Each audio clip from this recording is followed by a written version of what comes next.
Bonsoir et bienvenue dans votre JT du mercredi 28 juillet. Ce soir, édition spéciale NC News vous propose un point complet sur l'élection de Roch Wamitan à la présidence du Congrès.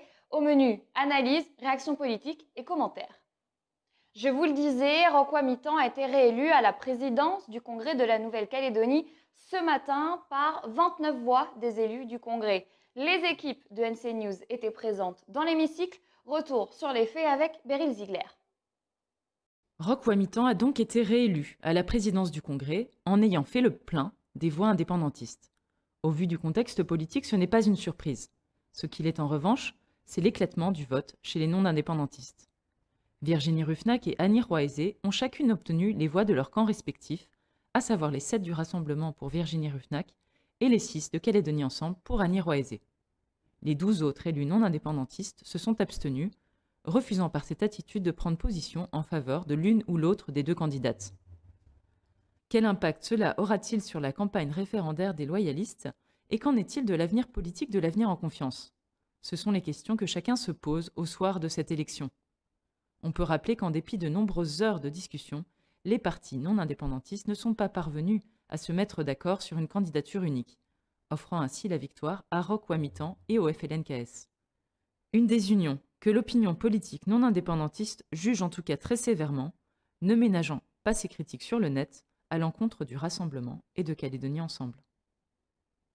Forcément, la réélection d'un président indépendantiste a suscité de nombreuses réactions parmi la classe politique calédonienne, entre satisfaction d'un côté et malaise de l'autre. Tour d'horizon avec Adrien Moreau.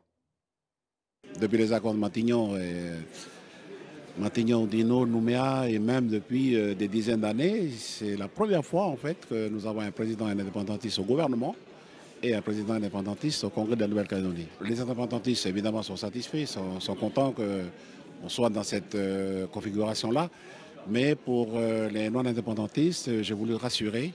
Voilà, j'ai voulu rassurer les responsables, mais aussi la population, pour dire que nous sommes là, mais nous allons d'abord et avant tout travailler pour l'intérêt général de notre population. Et nous qui sommes ici au Congrès, donc je vais faire en sorte que ce Congrès soit sanctuarisé et que les débats politiques qui vont avoir lieu sur le terrain concernant la campagne électorale pour les référendums prochain, ça se passe en dehors du Congrès. Je suis très déçue que certains au sein de l'Avenir en Confiance aient cédé aux sirènes de la division orchestrée par Philippe Gomez. Hélas, le leader de Calédonie Ensemble ces dernières années a souvent divisé les non-indépendantistes et j'imaginais qu'à 4 mois d'un référendum aussi essentiel pour tous les Calédoniens que nous sommes, il aurait une autre attitude. Malheureusement, il n'en est rien. Il a semé la division au sein de l'Avenir en Confiance et j'appelle vraiment mes collègues à retrouver, je parle de l'Avenir en Confiance, à retrouver la solidarité et l'unité qui nous a animés ces dernières années. J'ai été honorée d'avoir eu l'opportunité de représenter une sensibilité, honorée de représenter en tout cas la jeunesse, montrer aussi que la jeunesse calédonienne aujourd'hui elle est prête et qu'elle veut s'engager. Je regrette que toutes les propositions qui ont été faites jusqu'au bout n'ont pas abouti à une candidature commune. Mais ce qui est important désormais pour moi, c'est de tourner vers l'avenir, c'est de voir la campagne référendaire qui arrive. Ce qui est important, c'est le référendum du 12 décembre prochain et la victoire du non. Ce qui est important aussi, c'est de convaincre au-delà de nos sensibilités respectives.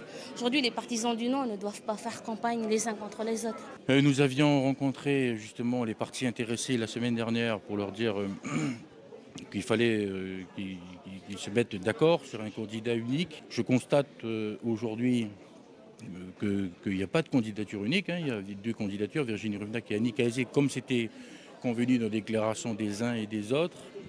Donc à partir de là, je reste dans ce que j'ai dit. Pas de candidature unique, pas de vote en faveur d'aucun des groupes. Ce qui me choque aujourd'hui, au-delà de la réélection de M. Wamitan, c'est cette unité dont les non-indépendantistes appellent de leur vœu depuis une semaine. Et je constate aujourd'hui qu'il n'y a pas d'unité.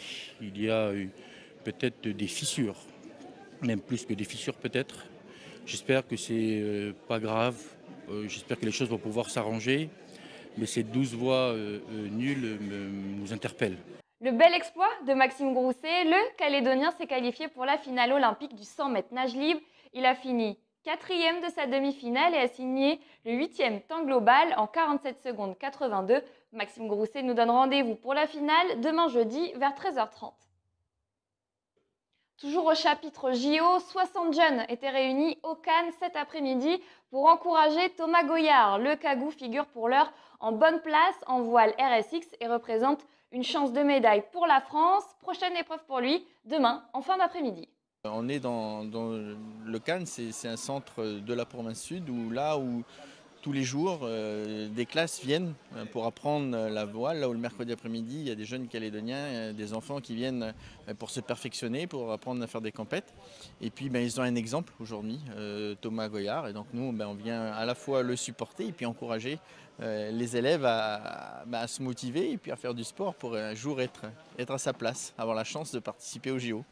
Dans la perspective du 3e et dernier référendum, la commission de contrôle de l'organisation et du déroulement de la consultation a été nommée. On notera que la commission est présidée pour la 3e fois par Francis Lamy, conseiller d'État. Une septaine au Medipôle pour les personnels médicaux. L'idée a été évoquée en réunion du gouvernement. Elle concernerait tous les personnels vaccinés des hôpitaux publics et leurs familles. Cette mesure est à l'étude pour tenter de freiner l'hémorragie de médecins, puisqu'il semble que les restrictions sanitaires sont un motif de départ de près d'1 médecin sur 5. Merci d'avoir suivi notre édition spéciale et à demain pour un nouveau JT.